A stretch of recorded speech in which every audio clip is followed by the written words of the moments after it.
Welcome to the Deep Dive, your express route to becoming truly well-informed. Today, we're embarking on this really extraordinary journey into the mind of Jeff Bezos.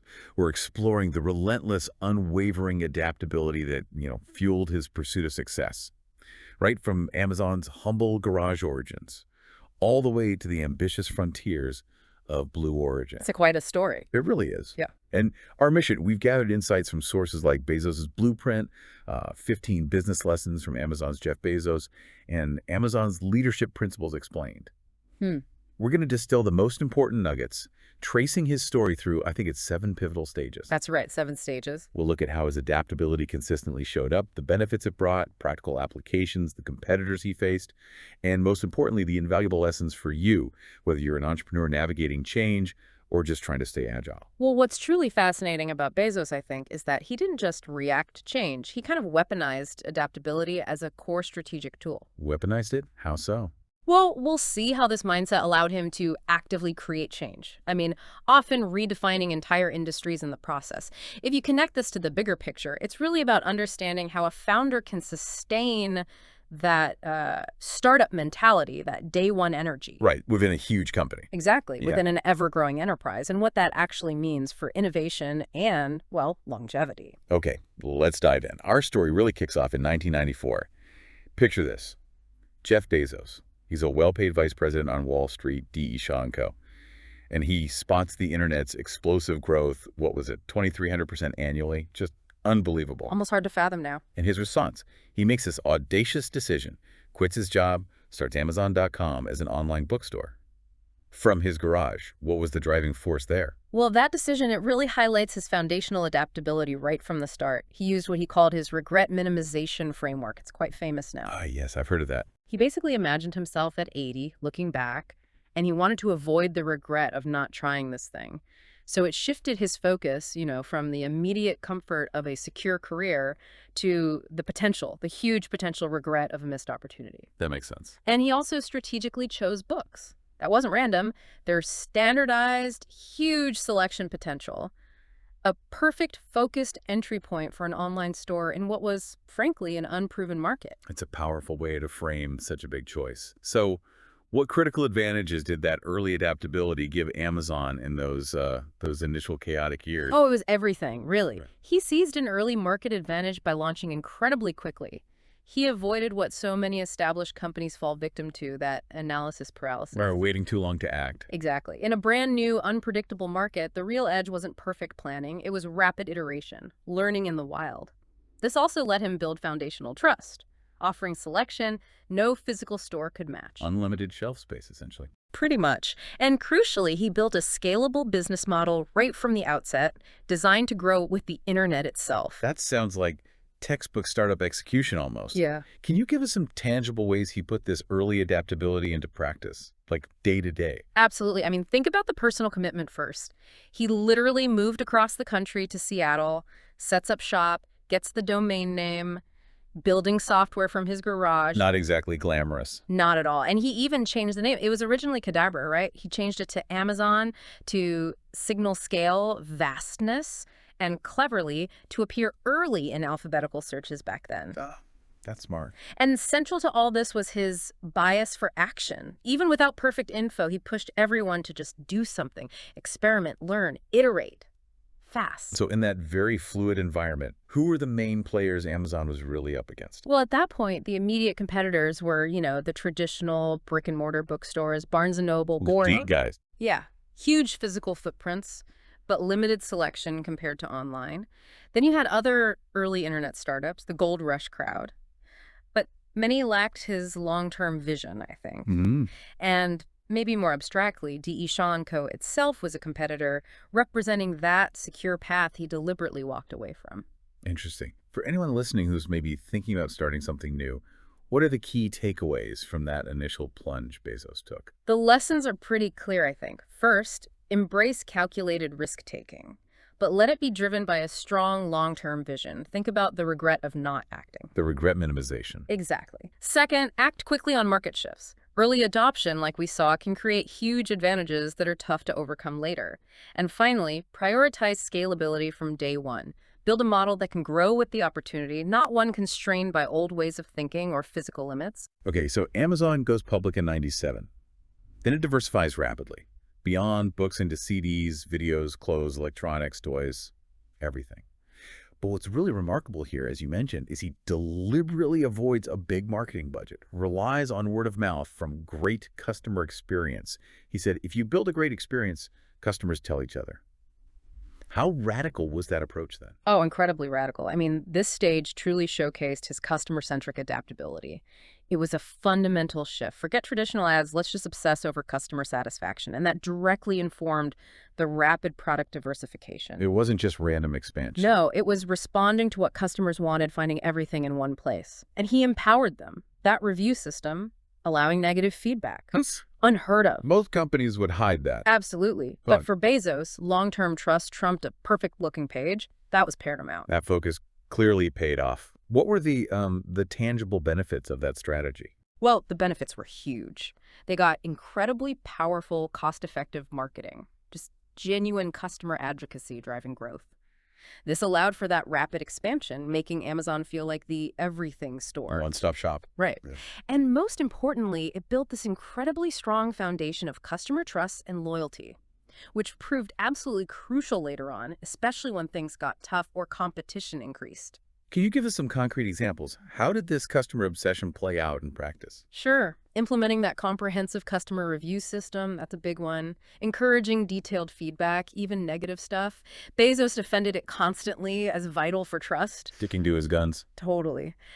They also adopted that charge less philosophy, always looking for ways to cut costs, increase efficiency so they could lower prices. That was relentless. And that bias for action, again, it led to things like one-click shopping, encouraging employees to just try things quickly.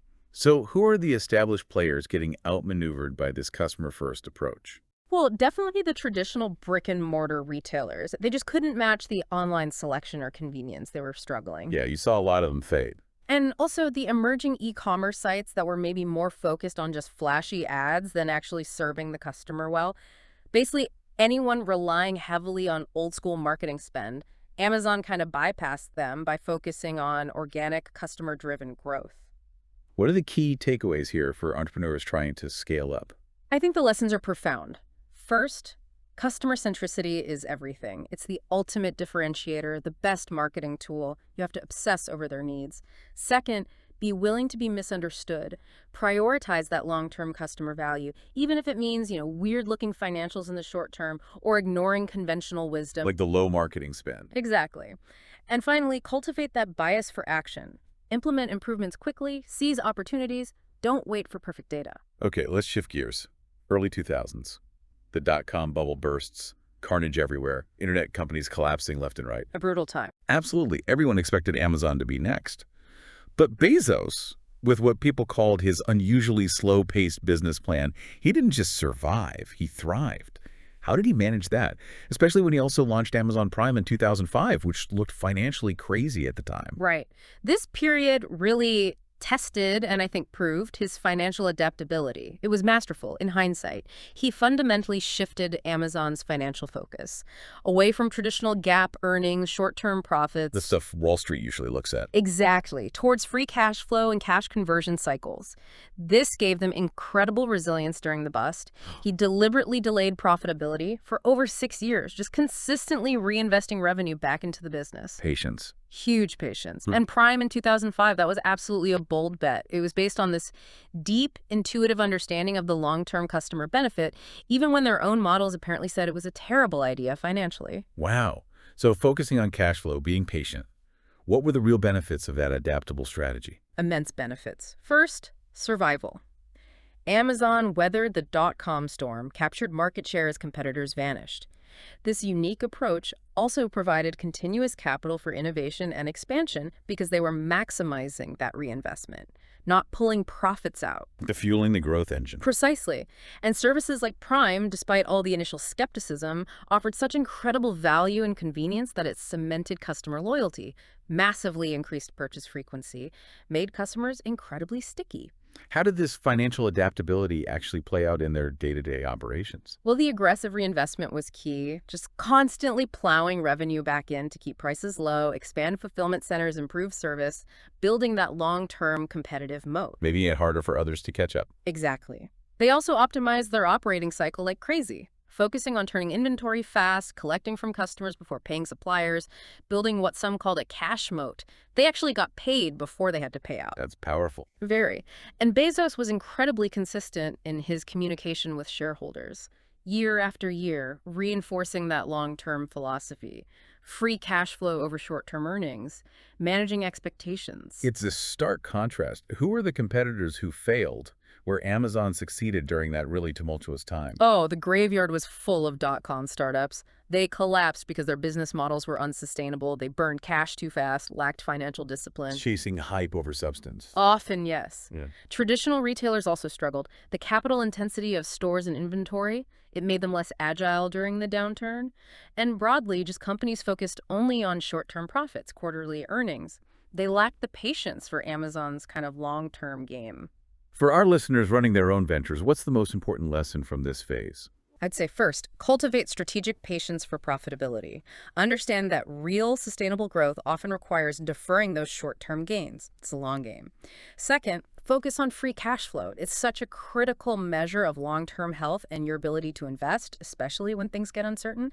And finally, have the courage for those bold bets. Make judgment calls that you know deeply benefit customers, even if the spreadsheets don't immediately scream yes. Trust your gut when it aligns with customer value. Okay, now for a really pivotal moment. Mid-2000s to early 2010s. This is where Amazon cemented its reputation as an innovation powerhouse.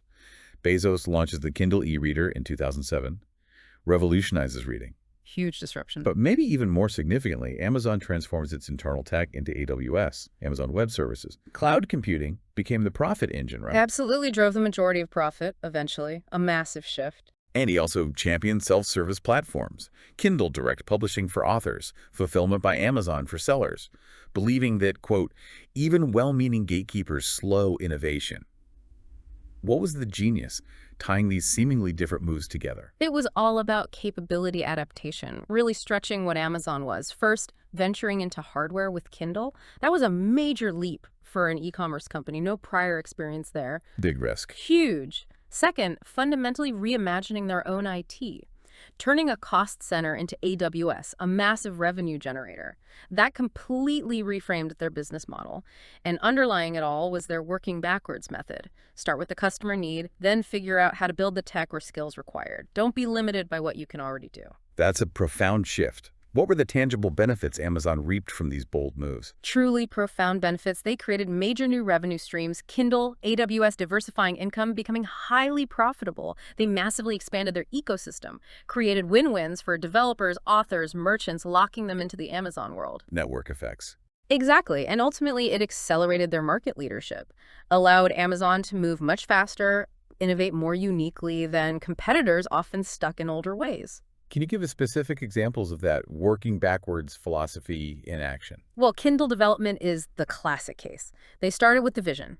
Any book, access in less than 60 seconds. Then they built everything, the tech, the deals, the device to make that happen. Started with the end goal. Right. They also consistently hired missionaries, not mercenaries, people passionate about disrupting industries who weren't tied to the old ways. And AWS, as you said, grew directly from their own internal needs, scaled their infrastructure, then realized, hey, others need this too. Turn an internal tool into an external service. So who are the established giants getting disrupted here? Well, traditional book publishers and retailers like Barnes & Noble felt the Kindle effect immediately. Changed everything. Legacy IT providers, IBM, HP, Oracle offering traditional server setups, they were hugely disrupted by AWS's flexible cloud model. A whole industry shift. Absolutely. And more broadly, any company suffering from not invented here syndrome, resistant to new ideas, unwilling to build radically new capabilities, they were left behind. For our listeners, what are the critical lessons from this incredibly innovative period? Okay, critical lessons. First, proactively invent on your customers' behalf. Anticipate needs they haven't even articulated yet. Be willing to build entirely new capabilities. Second, empower others. Use self-service platforms. It unlocks exponential innovation far beyond what you can do alone. And finally, integrate R&D and tech deeply into everything. Make sure it drives new ventures, not just supports old ones. Okay, fast forward. Amazon is now this absolute behemoth, and Bezos becomes obsessed almost with preventing day two. That state he describes so chillingly. Stasis, followed by irrelevance, followed by excruciating, painful decline, followed by death. Yes, stark language. To fight it, he rigorously implements the day one culture. Speed, customer obsession, bold innovation. This is where we get things like 2 pizza teams and the one-way, two-way door decisions, and famously saying failure and invention are inseparable twins. It sounds like building an anti-aging mechanism for a giant corporation. It absolutely was. It shows this profound organizational adaptability, fighting the natural tendency towards bureaucracy as you scale. He launched this relentless battle against day two complacency, actively created mechanisms to keep that startup energy alive through things like a radical acceptance, even encouragement of experimental failure. He saw it as necessary for invention, a real competitive advantage. And strategically categorizing decisions, the one-way versus two-way door framework. That was key for optimizing speed and careful thought. So what were the practical benefits of this unique, maybe counterintuitive structure for such a huge company? The benefits were clear. Sustained innovation, even at massive scale. Amazon kept developing new things like Echo and Alexa, learning directly from past failures like the Fire Phone. Right, the Fire Phone wasn't swept under the rug. No, it was seen as a lesson.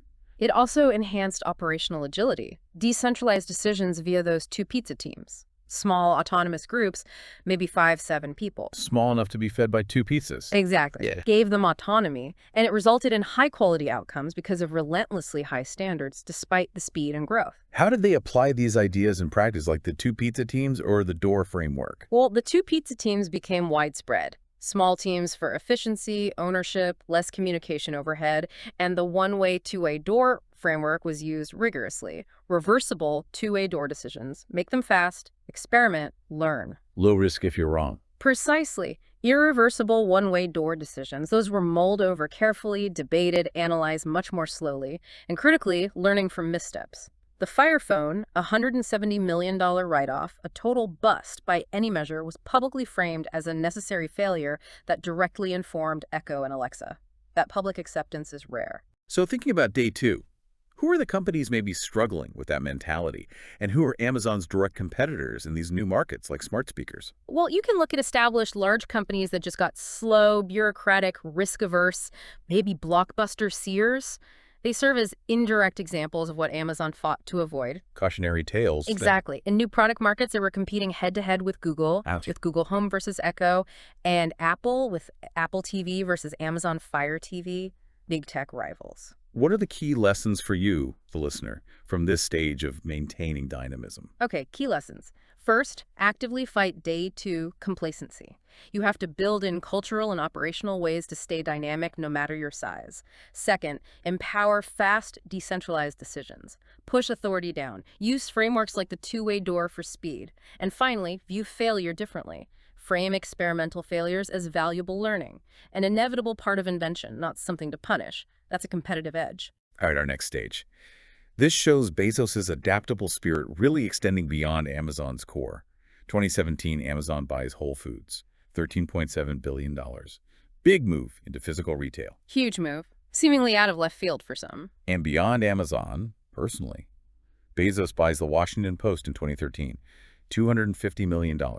Gets deeply involved in its digital transformation, brings it back to profitability, plus launching big philanthropic efforts, partly responding to public pressure on things like wages. How did he manage these pivots into such different arenas?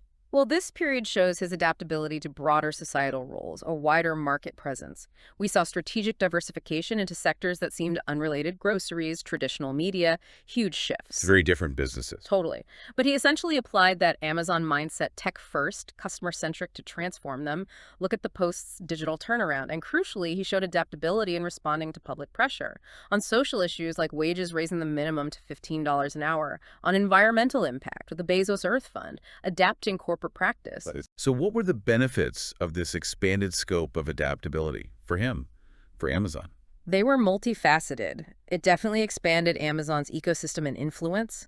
New touch points like physical stores. It revitalized traditional industries, showed the Amazon way could work elsewhere, turning around places like the Washington Post, proved the principles were transferable. Like a proof of concept. Sort of, and it significantly enhanced brand reputation, arguably. Showing responsiveness to social concerns, committing huge personal wealth to philanthropy, the Day One Fund, the Earth Fund's $10 billion. Could you give specific examples of how this was applied? Whole Foods or the Post? Sure. With Whole Foods, it was about strategic vertical integration, getting control of that grocery supply chain, enhancing convenience with things like 2-hour delivery, connecting online and offline. Merging the worlds. Exactly. With the Washington Post, it was his personal engagement, massively increasing the tech staff, driving that digital transformation, showing old media could thrive online, and philanthropy, allocating billions personally to the Day One Fund for homelessness and education, and the Earth Fund for climate change.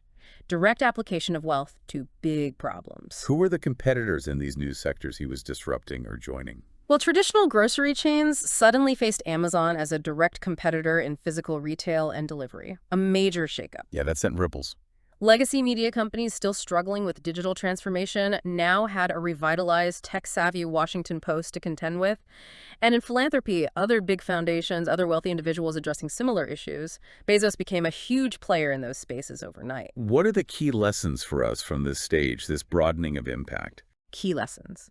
Embrace social responsibility as a strategic imperative, especially as you grow. It matters for reputation, sustainability. It's not just optional anymore. Second, leverage your core competencies for diversification, even into seemingly unrelated fields. Expand your ecosystem. And finally, recognize personal investments can yield broad influence. Extend your impact, shape industries or social efforts beyond your main company. Okay, now for what might be the ultimate display of this adaptable spirit. 2021.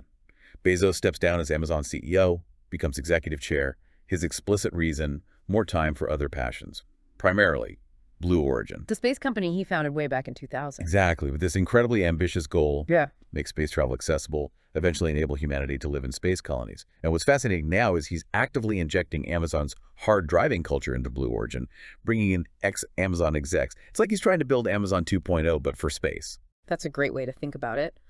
This final stage, it shows this really high-level adaptability of his personal leadership and vision. He adapted his own role, stepping down from the Amazon CEO job to focus on this new, incredibly high-stakes venture, flexibly allocating his most valuable resource, his time. He's explicitly injecting that proven Amazon operational rigor, sometimes called tough tactics, into Blue Origin, a very different industry, unique challenges. And he's adapted Blue Origin's competitive stance, shifting from maybe a slower, more deliberate approach to a much more aggressive strategy to catch up with rivals. Like SpaceX. Primarily SpaceX, yes. So what are the potential benefits of this ultimate display of adaptability? Shifting from e-commerce to, well, the cosmos. The potential benefits are, well, monumental, right? If successful, a huge impact on humanity. Expanding into space, maybe addressing resource limits here on Earth. It's grand vision stuff. Definitely ambitious. And that vision, plus his commitment and funding selling Amazon stock to fuel it that attracts top talent, investment.